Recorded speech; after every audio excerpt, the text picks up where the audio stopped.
Okay, been here again with hopefully another quick article. This time from CBR.com. I think that was Comic Book Rant. Anyway, the links will be in the description. With the 10 best NES games you can beat in one sitting. So surely I'll have something to say about that. You can see Zelda, Metroid, Super Mario Bros. 3, DuckTales, Ninja Gaiden, and that's a Dracula. So one of the Castlevanias. Let's see if the list is any good or if it's terrible. Oh boy, we stopped scrolling there. Thank you for that because we needed this ad to enhance our experience so much.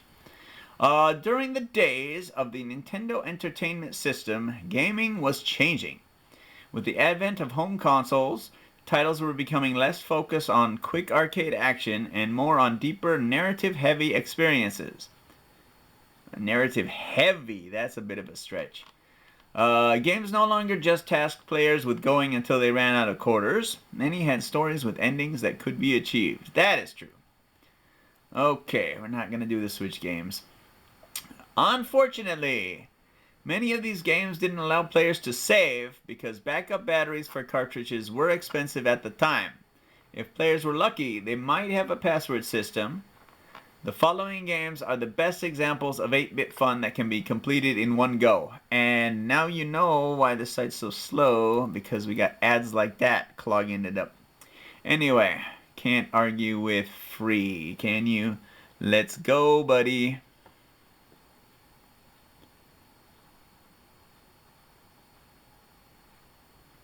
Contra's alien forces could be defeated in less than 30 minutes.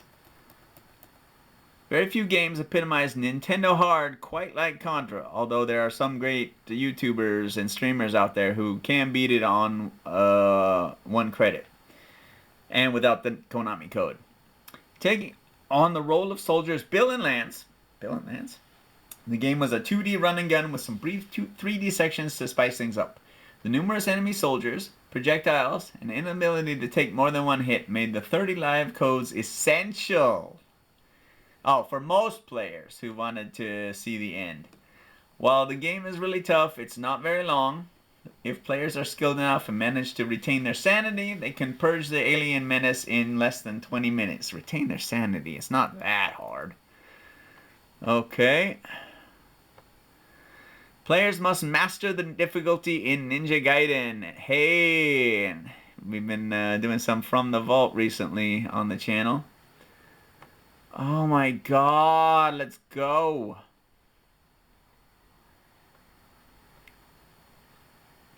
Ninja Gaiden may not be long, but it does not go gently into that good night. The game is brutally difficult thanks to some intentionally sadistic design choices and some glitches. The first 5 stages are certainly tough, but manageable once players memorize the level design and enemy patterns. However, once players defeat the Bloody Mouth, the game goes into hyperdrive with constantly spawning enemies and hard to avoid projectiles. Okay, the constantly spawning enemies is both true and false, because if you're in the right spot, well, the wrong spot, then they will spawn continuously. So you need to move out of that spot and get out of the spawn area. Then they'll stop spawning, as you hopefully saw in 6.1 to 6.4. The projectiles I do agree with, especially those shuriken from the flying ninjas. Yeah, okay. And well, like I said, that one, I don't know what she's throwing. It does look like the cross or boomerang from Castlevania, but the white witch, white-robed witch or whatever, when she throws those projectiles, you just despawn her and you're good to go. If players die at a boss, they're spawned right back to the beginning of the level, regardless of how many lives they have. What saves the game is its unlimited continues. Okay, very hard. Totally agree. Metroid broke new ground with its non-linear structure and its heroine, which we didn't know at the time. In contrast to the other side-scrolling action games on the system, which were traditionally separated into stages, Metroid featured a large, interconnected world that gradually opened up as the player gained new abilities. The game also broke new ground by providing one of the earliest examples of a female heroine with intergalactic bounty hunter Samus Aran. While the Zebes, or Zebes, while the planet Zebes is fairly large and the game lacks the map feature of subsequent entries, the Space Pirates and Mother Brain can be defeated within an hour and a half. Best of all, the game features different ending screens depending on how quickly they finish the mission.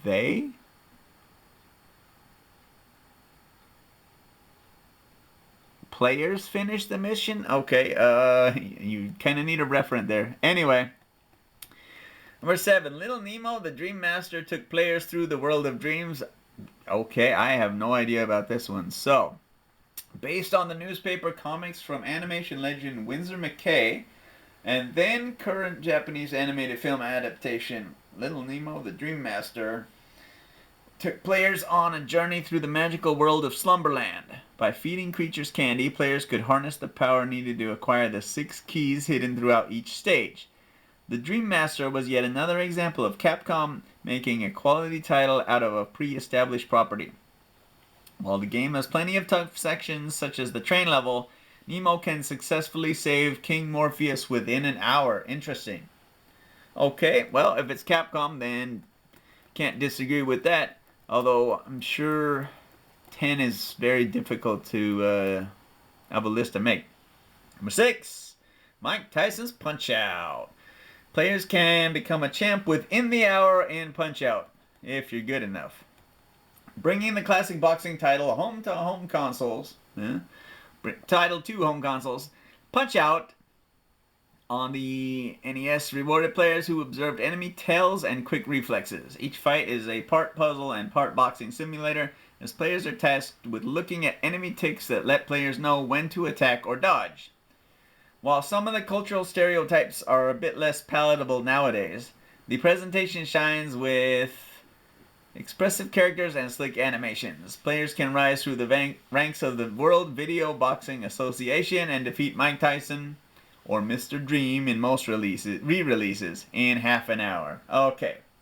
And that's actually why I didn't have it. Because by the time I did have my Nintendo, it has switched to Punch-Out, not Mike Tyson's Punch-Out, and I didn't want the fake version. But, yeah, now I have it. And if it's on the NES Classic, I have both. But anyway. Okay.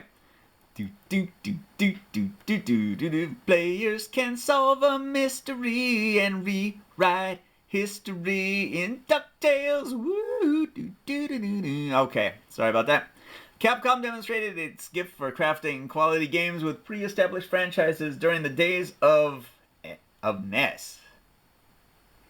The NES. God, people don't proofread anymore. One of their finest licensed titles was the 2D platformer DuckTales. Woo! As Scrooge McDuck, players use their cane to be tougher than the toughies and smarter than the smarties. Rather than being entirely linear affairs, the game's 4 stages, 4, thought it was 5, encourage lots of exploration, with levels that can be tackled in any order and 3 different endings that are determined by how much treasure the player accumulates. I think it's $10 million is what you want. DuckTales on the NES boasts a great amount of replayability. Yes! Much better than the remake that came out at some point. Players can vanquish the Count in Castlevania long before the sun sets. As long as you can beat Dracula. And Death there. Wow, the Japanese Famicom version of Castlevania allowed players to pick up where they left off. Vampire hunters in Western territories had no choice but to face the Count in one go. The game isn't very long. I've seen some speedrunners beat it in under 12 minutes, so there you go. But the controls, design, and projectile-heavy enemies will test any player who dare set forth in the eponymous castle. However, players who know what they're doing can best the vampiric forces long before the sun sets. While it may be maddeningly hard at times, there's nothing like the feeling of satisfaction after vanquishing Dracula, and you can see me do it in 40 minutes on the Castlevania live stream from 2021. Yes, I think. Number 3, Mega Man 2 is largely considered the Blue Bomber's finest hour. The Blue Bomber is largely regarded as a face of Capcom, and his first 3 entries serve some of the best games the NES had to offer. I guess that's fair. The first title set the stage, but it was the second outing where the series really hit its stride. While the first entry had no save function, Mega Man 2 does have a password system and players aren't compelled to beat it in one go. With 8 unforgettable bosses, amazing power-ups, and wildly imaginative stages, this title made up for its predecessor's lower sales in Japan, probably because it was too difficult, and launched the fighting robot into gaming superstardom. So yeah, there's a lot of debate as to whether they made games harder for the Western audience, but Mega Man 2 actually had a normal mode, whereas Japan was hard mode only, which was my first experience playing it, don't you know. But yeah, I totally agree with Mega Man 2. Although Mega Man 3 is a great game, it's always going to be a toss-up between those two for me for the best one. And Mega Man 5 is also a great game. So, I mean, obviously you can't make an entire list of just Mega Man games for the best top 10. Number 2, The Legend of Zelda is more open than many of its successors. With the first Legend of Zelda title, Shigeru Miyamoto channeled his youthful memories of exploring the woods and going into caves to provide players with an epic fantasy. While later games would put more of an emphasis on narrative, the more open-ended structure and less hand-holdy nature of the original would later be invoked in the... I'm not saying that word. Breath of the Wild. While Hyrule is pretty big and filled with hazards, players who know what they're doing can defeat Ganon and save the eponymous princess in a little over 2 hours. That's not even 2 hours. That's not even taking sequence breaking into consideration.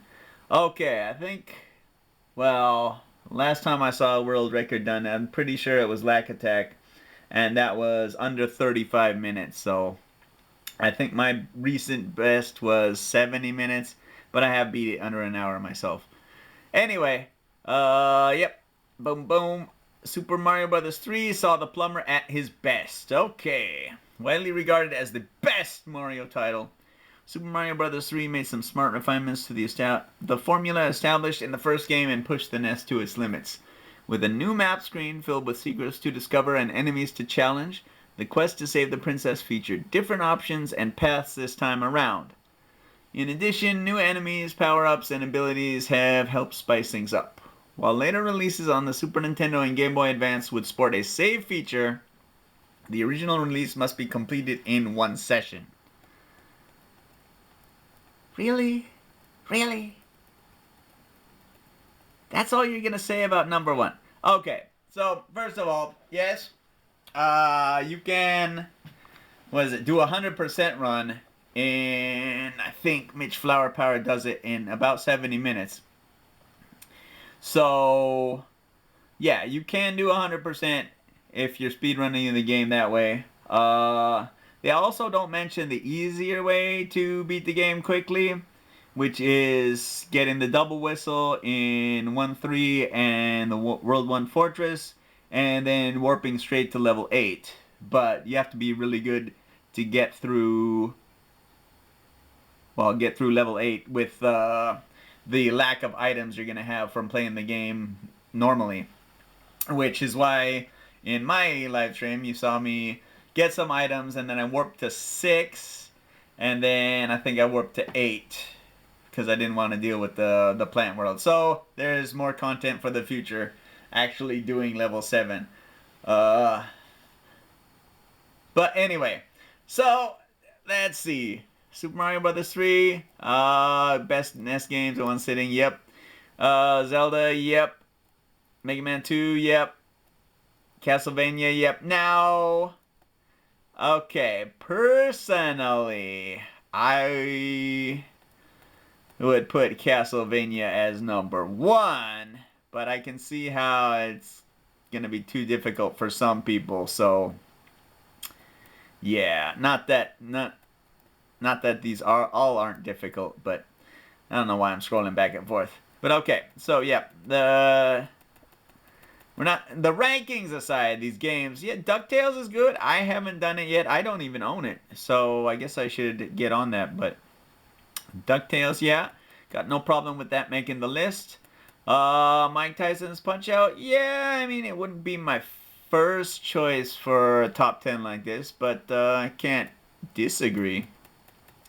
Little Nemo is the only one I don't know, but based off of Capcom, I can't deny it the spot on their list.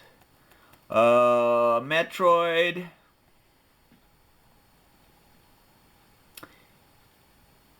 I don't know. I love the game, it is great, but if you don't play with a map, it's difficult.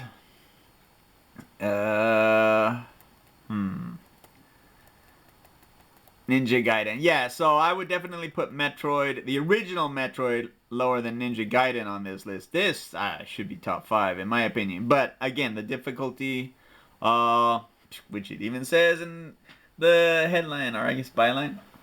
But players must master the difficulty in Ninja Gaiden. Yep. And number 10, Contra. Again, I don't think I would put it top 10, but I can't deny that it's a great game or that it wouldn't be on other people's lists. So, yeah, that's, I think, comicbookrant.com. Pretty good list on the 10 best NES games you can beat in one sitting. And apparently they really want to sell me some stuff. But, yeah. Okay, so let me know what you think the 10 best games you can beat in one sitting for the NES are. And I mean, they're pretty much all of them except for the RPGs that did start using backup batteries. And even Zelda has a backup battery.